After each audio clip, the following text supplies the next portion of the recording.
Қазіргі заманның ритмі тез өзгеруде. Секунд сайын біз интернеттен жаңа информация аламыз. Осының бәрін оқуға, меңгеруге адамдар уақыт таппайды. Дәл осылай информация жинала береді.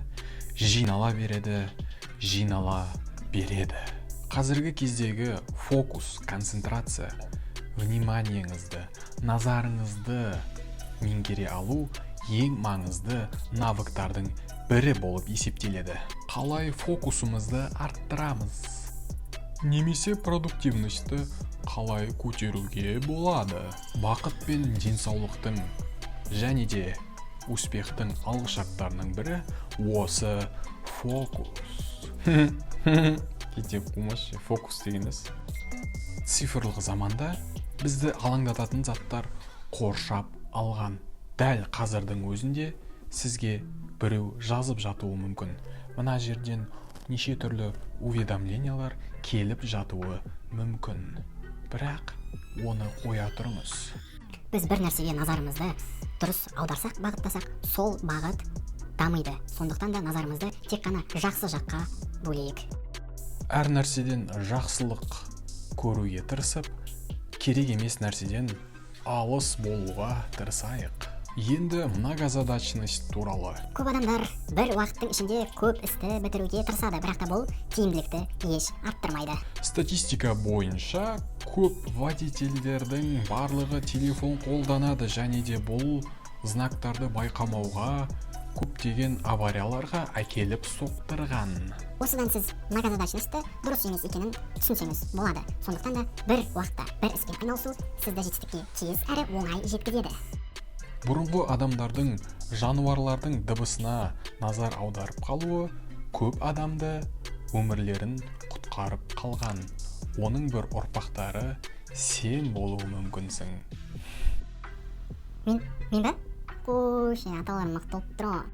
Бірақ қазіргі кезде рефлекс адамның бір нәрседе назарын ұстап отыруға кедергі келтіреді.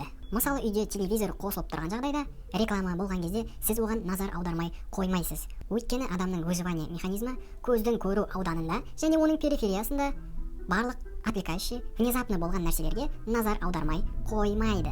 Сондықтан да барлық отвлекающий заттарды алып тастап, тек қана жұмыс істейтін құрал және де сіз болуыңыз тиіс. Керек емес уведомлениялардың барлығын сөндіріп қойыңыз. Өйткені сіз қолданбайтын немесе керек емес уведомлениялар сізге жұмыс жасауға кедергі келтіреді. Ал менің видеоларымды жіберіп алмас үшін уведомление қосып қойыңыз. Көрдіңіз ба, сіз уже тиімді пайдалануды үйреніп жатырсыз.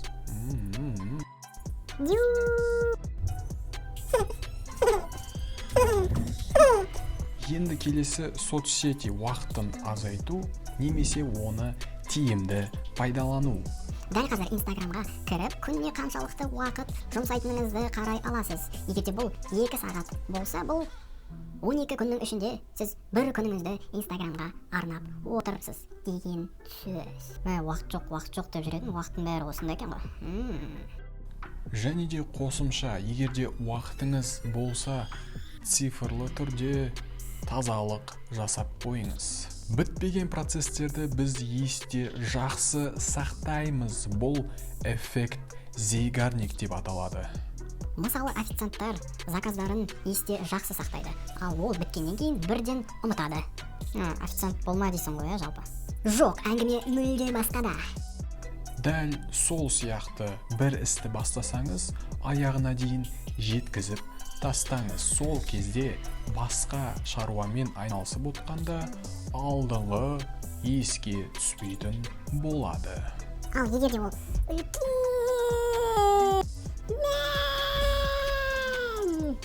жоба болса, бұл жағдайда сіздің жобаңыз өте үлкен болатын болса, оны мүсірет ет кескенде ұсақ бөлшектерге бөліп тастайсыз да, бұлай үстіне перерывтарды сеуіп тастайсыз. Сол кезде гештальт жабылады да, сіз оны еске түсірмейтін боласыз.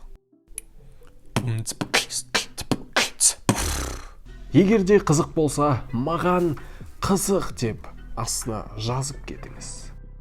Ал егер қызық болмаса, маған қызық болмаса да, бұл неткен сұмдық влог, келесі видеоңыз қашан шығады, мен енді келесі видео шыққанға дейін күтіп отыратын боламын деп астына комментке жазып, сызып, сурет салып кетіңіздер.